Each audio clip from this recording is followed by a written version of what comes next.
Hello Mark, this is Tech. I'm in the freshman class in NCUE. My student number is 11. Today I'm going to read you a speech which is given by Jimmy Carter.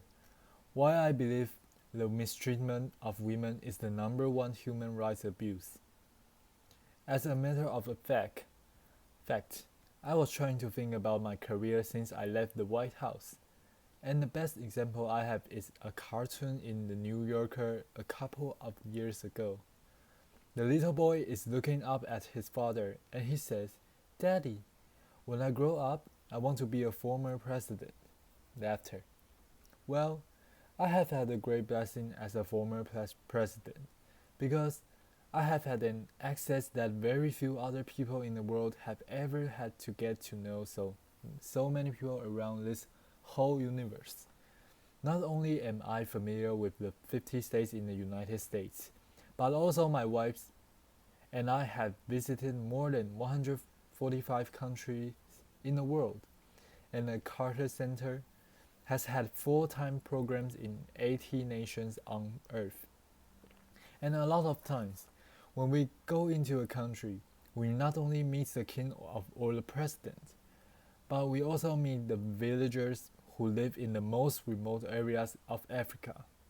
So our overall commitment at this Carter Center is to promote human rights, and knowing that the world as I do, I can tell you without any equivocation that the number one abuse of human rights on earth is, strangely, not addressed quite often, is the abuse of women and girls. Applause. There are a couple of reasons for this that I will mention to begin with.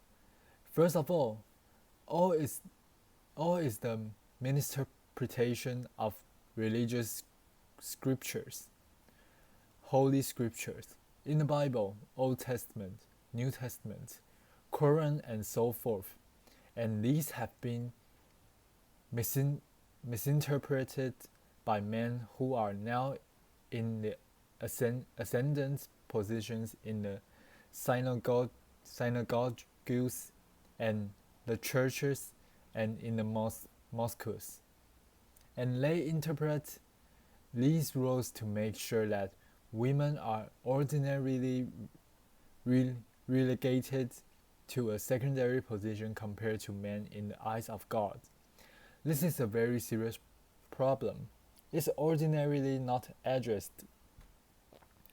A number of years ago, in the year 2000, I had been a Baptist, a Southern Baptist for 70 years. I tell you, I still teach Sunday school every Sunday. I'll be teaching this Sunday as well, but the Southern Baptist Convention in the year 2000 decided that women should play a secondary position, a subservient position to men. So they issued an edict. In effect, that prevents women from being priestess, pastors, diacons in the church, or chaplains in the military. And if a woman teaches a classroom in a Southern Baptist seminary, they cannot teach if a boy is in the room, because you can find verses in the Bible. There's over 30,000 verses in the Bible that say that a woman shouldn't teach a man and so forth, but the basic is the scriptures are misinterpreted to keep men in an ascendant position. That is an all-pervasive problem because men can exert that power, and if an abusive husband or an employer, for instance, wants to treat women, they can say that if women are not equal in the eyes of God, why should I treat them as equal myself? Why should I pay them equal pay for doing the same kind of work? The other very serious blight that causes this problem is the excessive resort to violence, and that is increasing tremendously around the world. In the United States of America, for instance, we have had an enormous increase in abuse of poor people, mostly black people and minorities. by putting them in prison. When I was in office as governor of Georgia, 1 out of every 1,000 Americans were in prison. Nowadays, 7.3 people per 1,000 are in prison. That's a sevenfold increase. And since I left the White House, there's been an 800% increase in the number of women who are black who are in the prison. We also have one of the only countries on earth that still has the death penalty. That is a developed country. And we rank right alongside the countries that are most abusive in all elements of human rights in encouraging the death penalty. We're in California now. And I figured out the other day that California has spent $4 billion in convicting 13 people for the death penalty. If you add that up, that's $307 million it costs California to send a person to be executed. Nebraska this week just passed a law abolishing the death penalty because it caused so much applause. So the resort to violence and abuse of poor people and helpless people is another cause of the increase in abuse of women. Let me just go down a very few abuses of women that concern me most. And I'll be fairly brief because I have a limited amount of time, as you know. One in the genital mutilation. Genital mutilation is horrible and not known by American women, but in some countries, many countries, when a child is born as a girl, very soon in her life, her genitals are completely cut away by a so-called cutter who has a razor blade end. In a non-sterilized way, they remove the exterior parts of a woman's genitalia. And sometimes, in more extreme cases but not very rare cases, they sew the orifice up so the girl can just urinate or menstruate. And then later, when she gets married, the same cutter goes in and open the orifice up so she can have sex.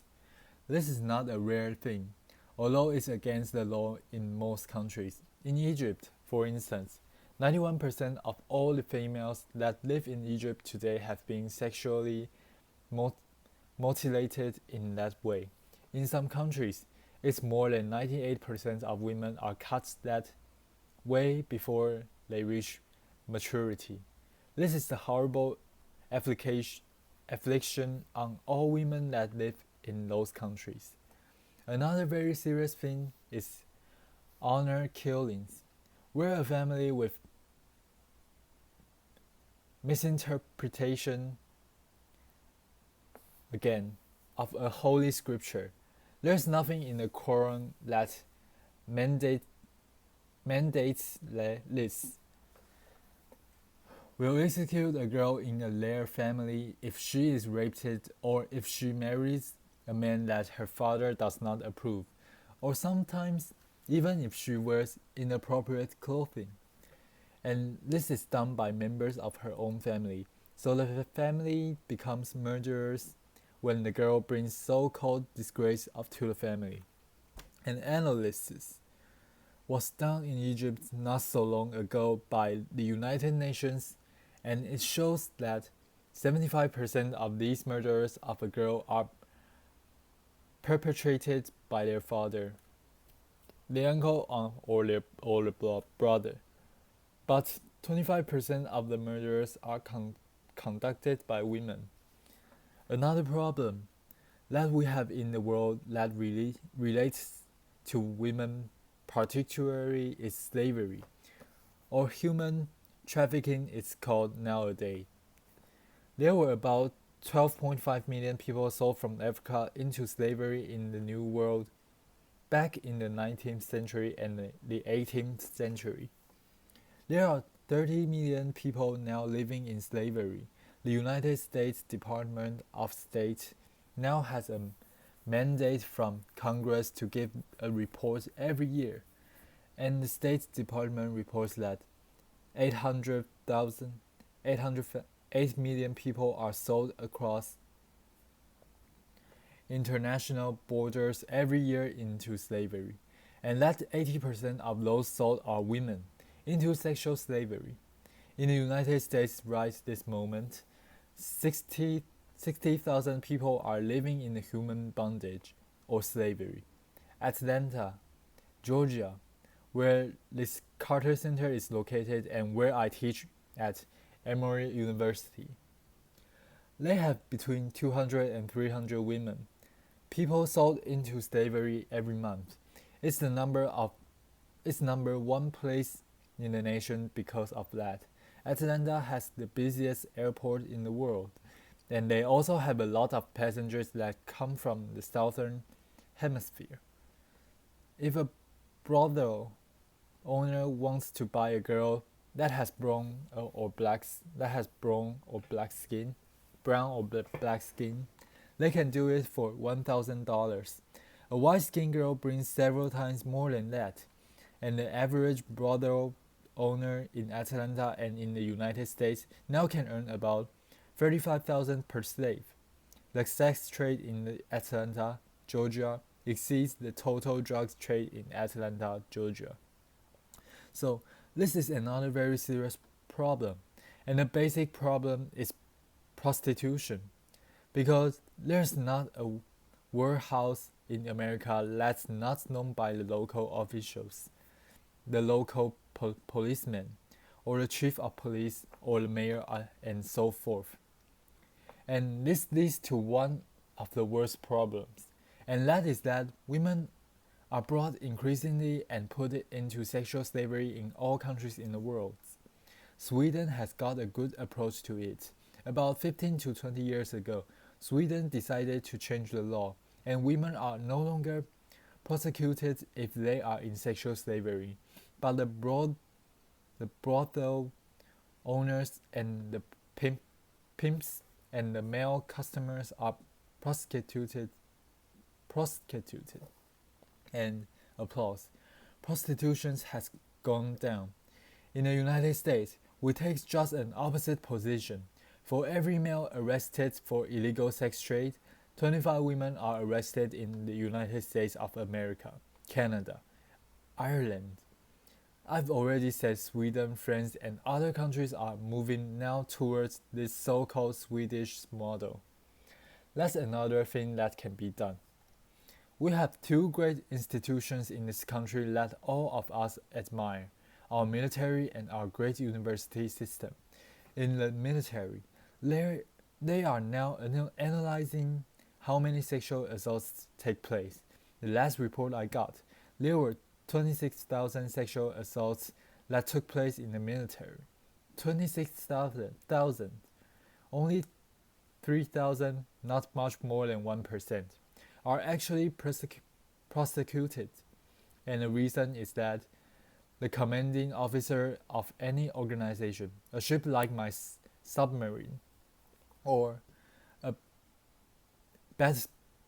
battalion and in the army, or a company in the Marines, the commanding officer has the right under law to decide whether to prosecute or rapist or not, and of course, the last thing they want is for anybody to know that under their command, sexual assaults are taking place, so they do not do it. The law needs to be changed. About 1 out of 4 girls who enter American universities will be sexually assaulted before she graduates, and this is now getting a lot of publicity, partially because of my book, but other things, and so 89 universities in America are now condemned by the Department of Education under Title IX because the officials of the universities are not taking care of the women to protect them from sexual assault. The Department of Justice says the more than half of the rapes on the college campus take place by serial rapists. Because outside of the university systems, if they rape somebody, they'll be prosecuted. But when they get on a university campus, they can rape with impunity. They are not prosecuted. Those are the kinds of things that go on in our society. Another thing that is very serious about the abuse of women and girls is that the lack of equal pay for equal work. As you know, applause. And this is sometimes misinterpreted, but for full-time employment. A woman in the United States now gets 23% less than a man. When I became president, the difference was 39%. So we have made some progress, partially because I was president and so forth. Applause, laughter. But in the last 15 years, there's been no progress made. So it's been just about 23 or 24% difference for the last 15 years. These are the kinds of things that go on. If you take the Fortune 500 companies, 23 of them have women CEOs. Out of 500, and those CEOs, I need not tell you, make less on an average than the other CEOs. Well, that's what goes on in our country. Another problem with the United States is we are the most warlike nation on earth. We have been to war with about 25 different countries since the Second World War. Sometimes we have had soldiers on the ground fighting.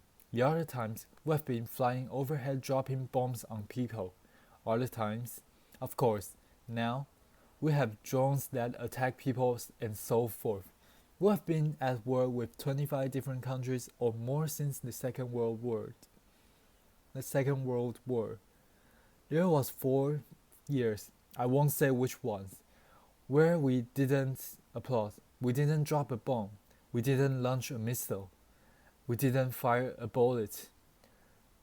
But anyway, those kinds of things, the resort to violence and the misinterpretation of the Holy Scriptures are the basic causes of abuse of women and girls. There's one more basic cause that I need not mention, and that is that, in general, men don't give a damn. Applause, that's true. The average man that might say, I'm against the abuse of women and girls quietly accepts the privileged position that we occupy. And this is very similar to what I knew when I was a child, when separate but equal had existed. Racial discrimination, legally, had existed for 100 years, from 1865 at the end of the war between the states, the Civil War, all the way up to 1960s when Lyndon Johnson got the bills passed for equal rights.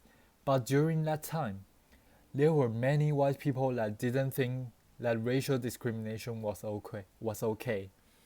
But they stayed quiet because they enjoy the privilege of better jobs, unique access to jury duty, better schools, and everything else.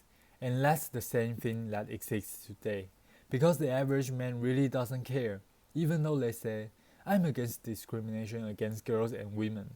They enjoy a privileged position, and it's very difficult to get a majority of men who control the university system, and a majority of men that control the military system, the majority of men that control the governments of the world, and the majority of men that control the great religions.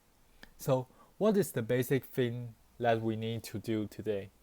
I would say the best thing that we could do today is for the women in the powerful nation like this one, and where you come from, Europe and so forth, who have influence and who have freedom to speak and to act, need to take the responsibility on yourselves to be more forceful in demanding an end to racial discrimination against girls and women all over the world. The average woman in Egypt doesn't have much to say about her daughters getting genitally mutilated and so forth. I didn't even go down to detail about that, but I hope that out of this conference, that every woman here will get your husbands to realize that these abuses on the college campuses and the military and so forth and in the future job market need to protect your daughters and your granddaughters. I have 12 grandchildren, 4 children, and 10 great grandchildren, and I think often about them and about the plight that they will face in America, not only if they lived in Egypt or a foreign country, in having equal rights. And I hope that all of you will join me in being a champion for women and girls around the world and protect their human rights. Thank you very much. Applause. So this is the entire speech. Thank you for listening.